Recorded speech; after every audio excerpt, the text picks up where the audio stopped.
ফিরে এলাম বিরতির পর। চোখ রাখবো পরবর্তী খবরে। তৃণমূলের রক্তক্ষরণ অব্যাহত, এবার ভাঙন কলকাতা পুরসভায়। জানা যাচ্ছে পুরসভার দায়িত্বে থাকা বেশ কিছু গুরুত্বপূর্ণ পদ ছাড়লেন তৃণমূল কাউন্সিলর সুশান্ত ঘোষ এবং অরূপ চক্রবর্তী। এর আগে দেবলীনা বিশ্বাস এই চেয়ারম্যান পদ থেকে ইস্তফা দিয়েছিলেন, আর এবার পদ ছাড়লেন সুশান্ত ও অরূপরা। বুধবার দুজনকেই কলকাতা পুরসভার সদর দফতরে দেখা যায়। সূত্রের দাবি, তারা নিজেদের ইস্তফাপত্র জমা দিতেই পুরসভায় এসেছিলেন। প্রশাসনিক দায়িত্ব ও কাজের ক্ষেত্র কমিয়ে দেওয়া হয়েছে বলে অসন্তোষ তৈরি হয়েছিল তাদের মধ্যে, সেই কারণেই এই সিদ্ধান্ত বলে মনে করা হচ্ছে। জানা গেছে 12 নম্বর বোরোর চেয়ারম্যান পদ থেকে ইস্তফা দিয়েছেন সুশান্ত, পাশাপাশি মিউনিসিপ্যালিটির অ্যাকাউন্টস কমিটির পদ ছেড়েছেন অরূপ চক্রবর্তী। জানা গিয়েছে কলকাতার মেয়র ফিরহাদ হাকিমের সঙ্গে দেখা করে আনুষ্ঠানিকভাবে ইস্তফাপত্র জমা দেওয়ার পরিকল্পনা ছিল তাদের। তবে সেই সময় মেয়র নিজের কক্ষে উপস্থিত না থাকায় তাদের মেয়র পরিষদের সদস্য তারক সিংহের ঘরে অপেক্ষা করতে দেখা যায়। এর আগে 9 নম্বর বোরো চেয়ারম্যানের পদ ছেড়েছিলেন দেবলীনা। তবে সূত্রের খবর, শুধু দেবলীনা, অরূপ কিংবা সুশান্ত নয়, আরও অনেকেই পদত্যাগ করতে পারেন। এই ঘটনাকে ঘিরে ইতিমধ্যেই কলকাতা পুরসভার অন্দরে রাজনৈতিক জল্পনা তীব্র হয়েছে।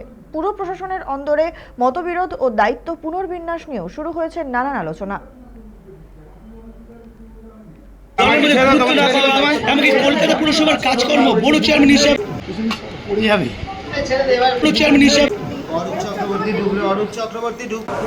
মমতাদি বলেছেন যে মাঠে গিয়ে অঞ্চলে গিয়ে থাকতে হবে।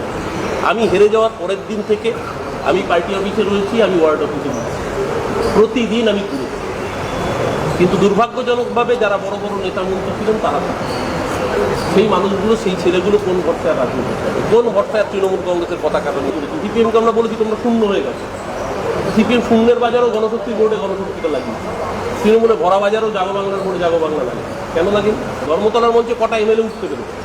এই সমস্ত সেলিব্রিটি সিরিয়াল যারা দেখেছেন তারা আগে সবার আগে পালিয়েছে। দলের কর্মীরা, নেতারা, এমএলএরা যারা লোক নিয়ে আসতো, কাউন্সিলরদের কথা ছেড়েই দিত। তারা মঞ্চে ওঠা তো দূরের কথা, সাইডে কোনায় জায়গা পেতেন। আর যাদেরকে আলো করে মঞ্চ পরিবেষ্টিত করে রাখা হতো তারা সবার আগে পাল্টি করেছে।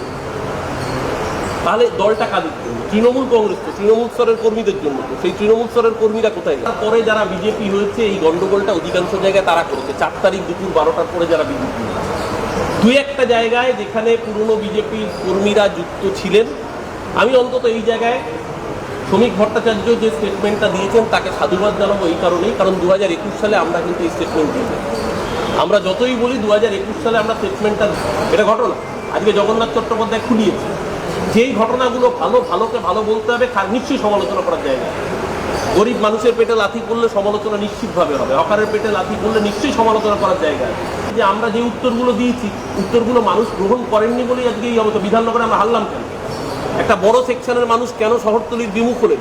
আত্মসমীক্ষা করতে, আত্মসমালোচনা করতে। নিচুতলা এবং মধ্যতলার নেতৃত্ব যারা জেনে বুঝে খবরগুলোকে আড়াল করেছিলেন, মানুষের যে ক্ষোভ, সেই ক্ষোভটা সঠিক জায়গায় এসকেলেট করেন। আজকে এটা তো ঘটনা, পুঞ্জীভূত ক্ষোভের বহিঃপ্রকাশগুলো। আজকে তোমার দরকার নেই সার্ভিস দেওয়ার, আগামীকাল আমরা ইস্তফা দিতে রাজি আছি। ইস্তফা চেয়ার আঁকড়ে বসে থাকার জন্য তাহলে আজকেও ইস্তফাটা দিতে হবে।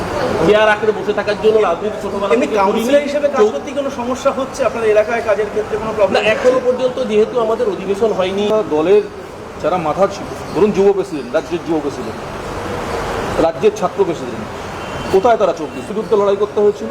সেসব পোস্টমর্টম আমরা পরে বলবো, নিশ্চিত করে সমস্তটাই বলবো। নাকি অন্যান্য দলে তো এখনো আছি, দল থেকে তো পদত্যাগ করি। আমরা আজকে চোখের সামনে দলটা তৈরি হতে দেখলাম। যেমনভাবে দেখেছিলাম দক্ষিণ কলকাতায়, সারা পশ্চিমবঙ্গ থেকে আমরা শূন্য হয়ে গেছিলাম, কিন্তু দক্ষিণ কলকাতায় একমাত্র মমতা বন্দ্যোপাধ্যায় জিতেছিলেন। মানুষ, সেখানকার মানুষ আমাদের জয়ী করে রেখেছিলেন। আর 2026 সালের সবচেয়ে খারাপ রেজাল্ট আমাদের দক্ষিণ কলকাতাতেই হয়েছে। রাজনৈতিক কর্মীদের সমস্ত দক্ষিণ কলকাতায় ঘরে ঢুকিয়ে দিয়ে তথাকথিত বাহিনীর নাম করে যারা দাপিয়ে বেরিয়েছিল কলকাতা শহরটায়, সারা কলকাতা শহরে, তার ফলে রাজনৈতিক কর্মীরা সমস্ত ঘরে ঢুকে গেছে। তারা রাজনীতি করার সুযোগ পায়নি, অপশন ছিল না কোনো। আজকে এই যে সেই ভাঙচুরের সঙ্গে বিজেপির কোনো সম্পর্ক নেই। কারা করলো আমি থানায় অভিযোগ জানিয়েছি, নিশ্চিতভাবে তদন্ত করে পুলিশ বার করবে কারা করেছে। এবং আপনারাও নিশ্চয়ই এতদিনে জেনে গেছেন কারা করেছে। এবং আমি দায়িত্ব, আমাদের যে কাজ করবার ইচ্ছা বা তাগিদ, সেটা মানুষ বলেছে এখন তোমরা বিশ্রাম নাও। যাদেরকে কাজ করবার জন্য মানুষ রায় দিয়েছে তাদের কাছ থেকে কাজটা আমাদের এখন দেখা উচিত।